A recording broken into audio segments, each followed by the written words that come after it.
Hey guys, Nick from Cinerobota here. Today I'm going to talk to you about how to make your own video content.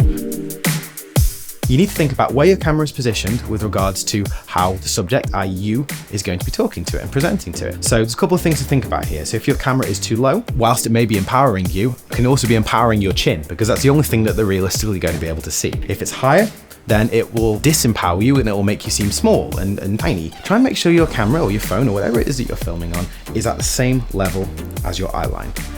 Then what the audience is perceiving this as, they're perceiving this as an adult to adult sort of interaction, not a parent to child or a child to parent. It's neither disempowering nor empowering you. What it is doing is it's making you seem trustworthy, and that's a really important thing. As a tool to help you do this, first of all, you have your trusty box that you can position on your desk and try and balance your phone or your camera on top of it. Alternatively, you have something like this, something called a gorilla pod. Now this one was lent to me by my very good friend Matthew Hughes, who regularly puts video content out there, and he basically positions his phone on top of this and then puts this, bends this around so he can be positioned on his desk so he can then present directly to the camera or to his phone in this instance.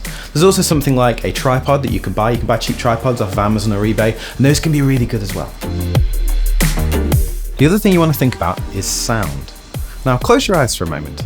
Listen out for something that may be annoying when you're filming, something like fridges, air conditioning units, fans, noisy neighbours. All of these things can be detrimental to the production quality of your video. You want to find somewhere really nice and quiet to film in, so you don't have something like horribly loud traffic. We can't hear anything aside from cars and lorries.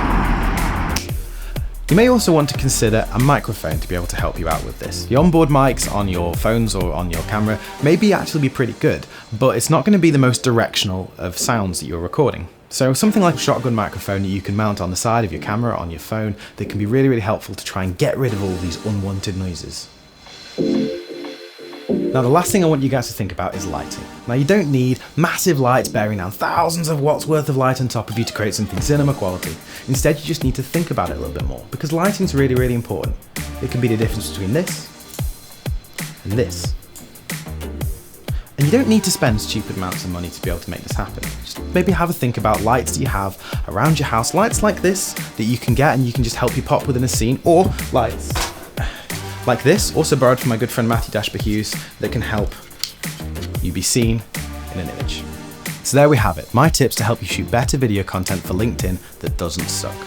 If you like what you've seen, you're not connected with me on LinkedIn, please do drop me a connect request, say hello. If you're watching on YouTube, please hit the subscribe and the like and the comment button and all that kind of jazz. But in the meantime, my name's Nick from Cinerobota, and I hope you've enjoyed. Happy shooting.